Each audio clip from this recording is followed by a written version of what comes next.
Yes, no, we you both guys did. have done it. We both did. They've both got 4 votes. Yeah, speaking of, let's go to the... So as you can see, we've got 4 votes for the Imperial, 4 for the Rebel, and Max has also got 4 for his Imperial. So you might have an Imperial First Order mirror match, but it might be that we also have... One point to note, Scum has now got a vote. Scum hasn't got a vote. And it's Robbins. Yes, and as well as Robin's Rebel list has got a vote as well. So yeah, interesting stuff. Yeah. Hopefully we'll have more votes enter as the week goes on. I'll post this to the X-Wing wider group page, as well as the FFG forums once again, to kind of poke people. And yeah, hopefully we can see what you guys will be flying. And I'm throwing a little something extra of my own. The winner of that match will get themselves a Gold Squadron podcast, Just Pav Alt card. Supplied by myself, completely in order. That is very generous of you, Elliot, generous, and yes. suddenly put stakes in all of this. I've got my eyes on you, Bull. Whoa.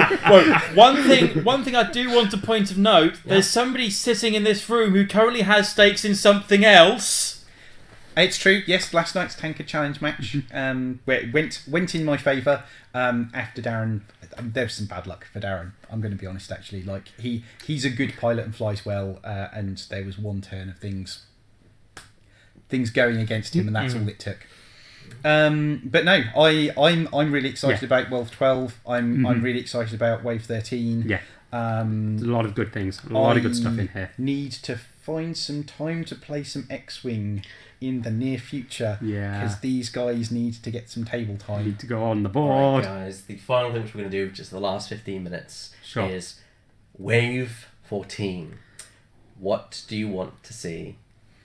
The Naboo N1 Starfighter. We're going to have this every discussion. We said this last time, but yeah. I mean, I like you Phantom 2, but you're no Naboo N1 Starfighter. Now, we've discussed this, and I said the best thing they could do, Yeah. have Leia as a pilot, her ability, remove a condition card from an ally at range 1 to 2. So she says to her boy, nope, bad boy. Yeah. You know? Ironically, Just to have- the mother of Kylo Ren. Exactly. Just have the best. Yeah, just have the best thing to use against Kyle. You send his mum at him. You can't deal with that.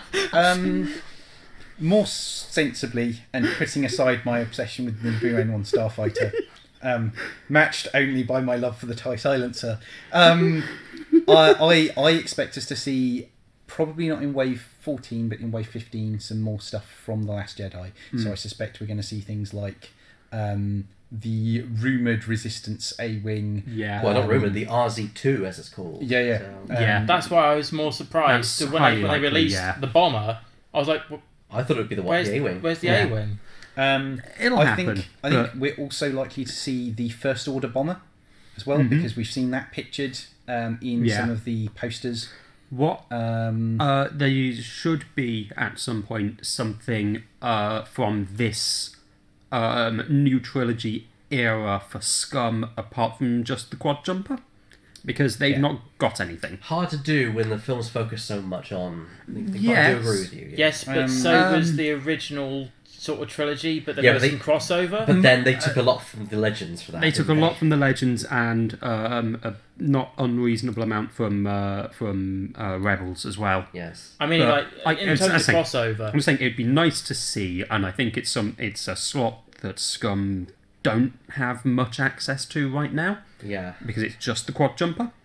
But looking at Wave 14, I don't think Wave 14 is likely to hit more Last Jedi content, because I think it's too close to the film for the development cycle that FFG would use to really have kind of got any more information that they've had for Wave 13. that's a crucial point. I think what we're likely to see is, I'm going to wish list slightly, but I'm also going to go for things that I think have a place in the new canon, and I'll things that might be worth investigating.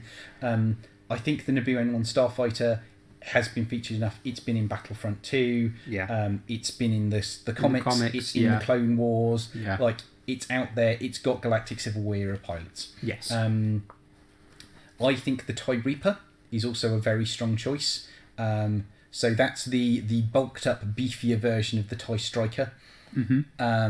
Got the same kind of adaptive ailerons type look about it. And I think that would be an interesting choice to give the Imperials a gunship shuttle type of thing. So something that's designed to be an aggressive mobile crew carrier. So you're thinking something in between the Alpha class and the Striker, that kind of no real downside either way. I think it's likely to be a large base ship that doesn't fly like a lambda, that flies more like an aggressor. Okay.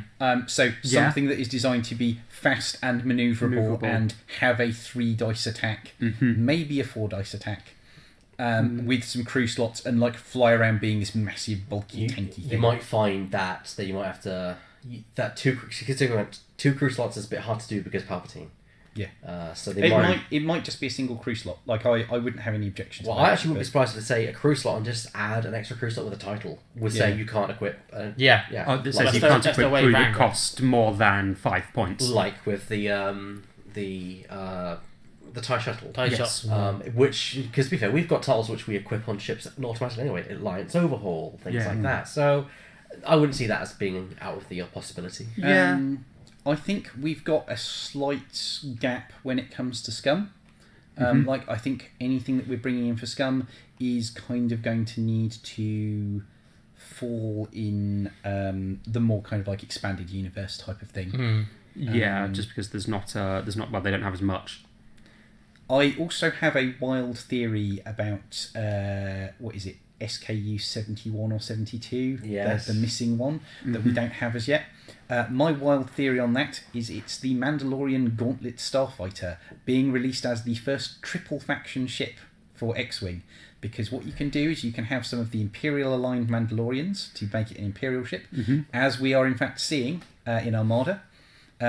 You can see Ezra as a Rebel pilot, and then there's plenty of room for a Scum Maul pilot in there as well. It would have to be a large ship because that thing is about a tiny bit bigger than the Ghost. Yeah, I mean that's a large base ship. It's bordering on being an epic ship, but it has seen use again in the Clone Wars and in Rebels, and there are a lot of canon pilots for it floating around that you could very easily translate into X-Wing. And the idea of coming out with a single box package that is appealing to every faction must be something that FFG are thinking. And if they're holding it back, it's got to be something big. Yeah. Maybe an Aces pack, maybe Battle of Scarif. Maybe. I do think I wouldn't be surprised if we saw something related to the finale for Rebels, because that is ending at season 4. That's true. With Rebels ending, they can now kind of like, well, there's no more expansion to go on. We can make something. We can tie this all in. Yeah. An X-Wing U-Wing pack would make a lot of sense. Yeah. Get some stuff tied in there, get some partisan titles for your X-Wing and your U-Wing, bring in some stuff, put K2SO as a pilot in there and a crew card in there. That was the one thing we missed from U-Wing, not having K2SO. And he's the one that kind of flies the ship the most, I think, so it makes sense. So I could see that, and I would be, I mean, that is the type of package that I would throw almost any amount of money at. All I'll say is when it comes to X-Wing, there's still a card which we are missing that I want to see. This is the thing which I had a chat with Max earlier in the year. Yes. And that's this guy. Yes. That's this guy. Yeah, we are. Yes. We are yet to see Hondo. Go on, Hondo. Hondo, my brother. Yes.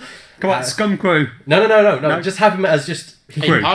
He's just a crew. Any faction. Because that's how Hondo works. Because he'll go with or have him as a pilot for something, because he does steal some ships. He does steal some ships. I still say the best crew ability I could do. It's so broken, but it's so shenanigans you could do it. Allow him to kind of bluff upgrades and say, you have an upgrade which is which is under Hondo. You can bluff and use any upgrade of that type. But if your opponent calls you on it, you might lose that upgrade, or they might lose an upgrade. That's Hondo. He lies about things. So it has to be something which exists on your upgrade bar. Yes. And Hondo you haven't filled. Hondo fills that slot. He fills that slot as any. It could be any slot. He fills that slot, and then you put a card under it. Yeah. And I'd say maybe you select 3, and before the match you select which one of those 3 you use, so that in tournaments someone can't just say to the opponent that he's using this. There's a bit of he might have changed or at the start of the game select one of your upgrades on your ship. Well, because then they're public. You need to have the uncertainty. But you can act as like you've got any one of those any time. Because they don't know. You must declare it on your squad list. Fire control system. So you can say, okay, well, I could really use barrel roll before I move to get around this rock. So it's an on advanced. Corvette Well, it's thrusters? advanced sensors. That's advanced sensors. So I'm going to barrel roll and do my move. Okay, great. Well, I've shot you now, so I'm going to assign a target lock with that fire control system I've got. Yeah. And I think there's another possibility floating around for that unrevealed kit. I think something like It's a silly, but I like it. veterans pack or something of Yeah. that nature is probably the most likely one. But I do think that there is a real chance that we might see a large Scum epic ship as well. I think and a new Scum epic, a larger Scum epic is inevitable. It's Yeah. a case of when. Yeah, just to match them with the rest And of I think the other I think factions. there's a couple of options for what that could be. Mm-hmm. My preferred option would be the wild card. Yes. Because I'd love to see the wild card in play and have Mm-hmm. a Talon card, pilot, a crew card in there, and have a Scum Mara Jade Oh. as well. Thing is, because it's Legends, it's very unlikely they might do that because they'd get approved from Lucasfilm. That's the thing. I think if they did it, Having said that, this is as Legends as it comes. but That's it doesn't interrupt true. any canon, unlike Mara Jade, who does essentially. That's the Yeah. issue. You could probably get away with Talon card, but maybe not Mara Jade. That's the unfortunate thing. And I would say Mara Jade is Scum only unless she has Luke Skywalker in your Rebel faction. Nice. I like That'd be it. nice. The other option I could see is them doing the Hammerhead Corvette as an epic ship. Yeah. But that would be a rebel thing. That would be a Rebel one. It and would be a Rebel one. It would disturb the balance of the releases at that point. Yeah, But I it's had and a lot of what's to time. say? on I'd be screen. surprised Because- if we. I would be surprised if we saw another Rebel or Imperial epic before the second Scum one. I agree. And also, if it is the Hammerhead Corvette, where did it appear? In Rogue One. In Rogue One. In Rogue One, And at the Rebels. Battle of Scarif. About Scarif, yeah. Yeah. So you can have an X-Wing or a Y-Wing with it. Yeah. There you go. Although, Good point. if there was an epic, a bigger epic for Scum, what other ship would you put in there? That's a good question. Because they've already we had the M3A. We've already had Guns for Hire to Kirax, deal with the Star Kirax and the Viper. Star Viper. Protectorate's in a good place. The Protectorate's in a decent place, but you only ever see one pilot for it. But then, would you stick and- with G1A? I wouldn't. And I'd if- say the G1A. maybe the G1A. Yeah, because That's the ship you don't see You at, don't- yeah. at all. Or the Z95. You could do both. you could Yeah, Z95, you yeah. could do more things with the Z95. If my choice for an epic would be the big Mando ship that is Yeah. basically a massive Thing is- cannon. and if they do do a Mandalorian ship, the Protectorate Starfighter is also Mandalorian, Yeah. which fits thematically, and you'd have to be careful not to beef up Fen Rao too much. Yeah. But he is the only Protectorate pilot you see. But I think the Protectorate's Old still very Terok you good. still see. It is. And Old Terok you see. Old Terok on occasion, but The other possibility is if they wanted to go into the old sort of EU stuff slightly. I mean, it's still like sort of main continuity sort of. You could look at the Star Duel, Jabba's big space yacht thing, and do the Star Duel plus a pair of Z95s as a kind of like an epic expansion. yeah. But I think that is quite low on the actual likelihood list. Though I was saying the same thing about the gunboat. So, the gunboat. You know, and maybe- here it is. So by this rate, wave 24. If we're discussing this now at 12, and it's taking Wow. 12 waves for this to come out. Piece into ZF actually mentions that he wants to see Luke and Skywalker in an E-wing since he used one in the Smith Silent books, but I think That's stretching it. I think he's well associated with the X-wing. Yeah. Unless we see him in a ship in The Last Jedi, which It would be like In which saying, case, yeah, maybe. be like saying- you might see her. yeah, because Hera's appeared in a lot of stuff: B-wings, A-wings, Y-wings, Wings, you know, Ghost, and the all Ghost, kinds of obviously. things. Yeah. She's flown a lot of ships. So if you're saying that, then why not Hera? she's the most versatile pilot in all of canon, I think, is what we've seen so far. Yeah, she'll pilot And whatever. I wouldn't mind thinking about her dial. If she was in a B-wing, I wouldn't mind her ability on that. Mm-hmm. I like it at 1 hard, I do a 3 bank Yeah, or for 2K. or 2k turn. Yeah. Well, I mean, that ability on something can take an R2 astromech. Yeah, that'd be silly. It would have bit. Yes, Robin?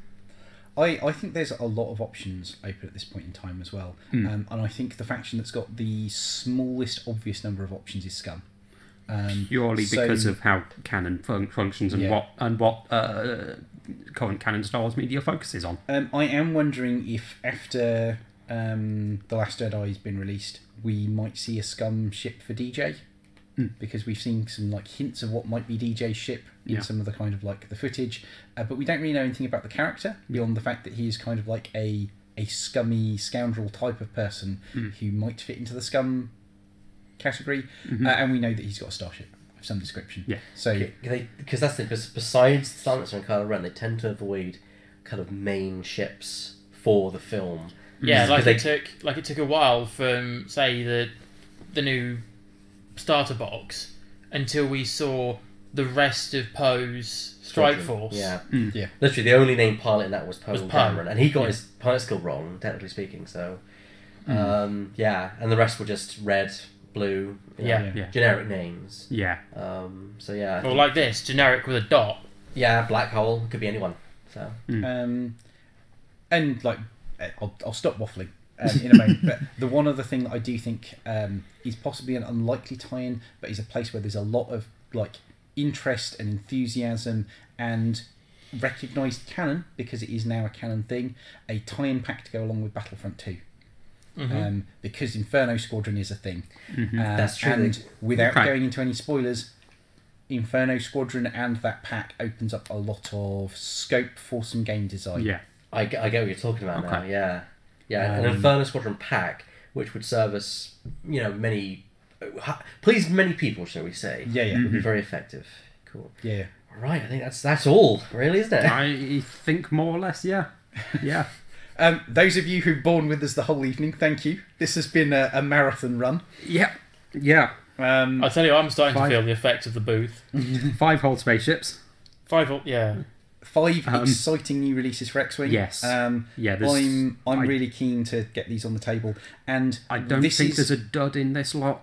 This is as well. It's Wave 9 levels of quality here, and it's coming at a point where the meta is hugely in flux. We've had that big FAQ drop, and we've seen from the last few competitive events that the meta is hugely up in the air. People aren't certain what's good, and we're injecting 5 new ships into that to confuse the matter even further. Which is lovely. This is a great time to be playing competitive X-Wing, people, and this is a great time to be doing experimental competitive X-Wing as well. So get out there, fly casual, but also get some ships out to some tournaments. This is going to be a fantastic run up to the regional season. And don't forget to vote for the build-off. Yes. Because we'll pit the 2 top lists against each other on our 20th of December holiday special. Yep, that'll be another slogfest for us in the booth. It's going to be great. I am super excited. But I think there's might be one last point we can summarise on. If we could only pick one of the ships from this wave, which would be your favourite? If you could only pick one. And I'm being very specific because I know there's 2 on his list. Only picking one, it's got to be the TIE Silencer.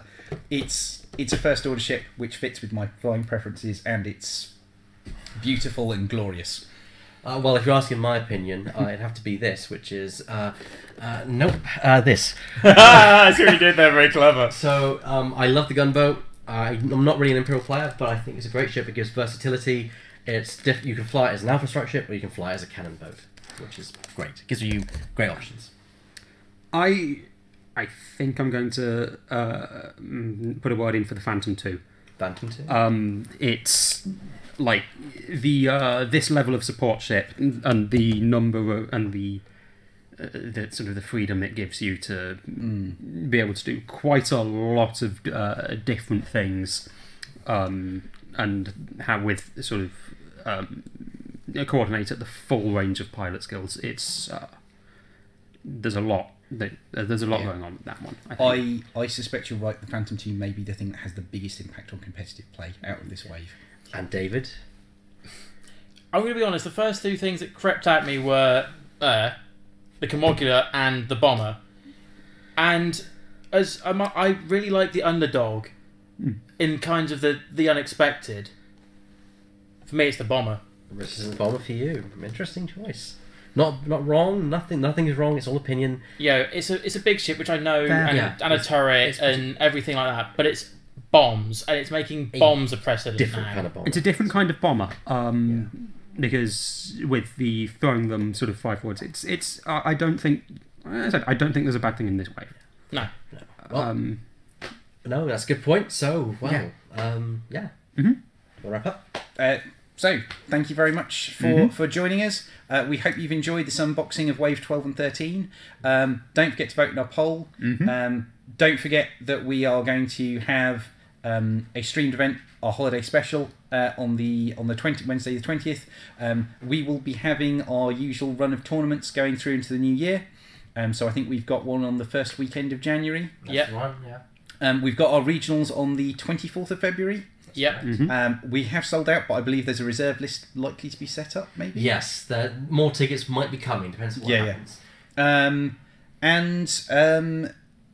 Thank you very much for joining us, everyone in the booth. I've been Robin Farndon, and it's been a pleasure to talk about X-Wing. Yeah, and my name's David Lincoln. You've seen enough of me this week, so I'm going to move on swiftly.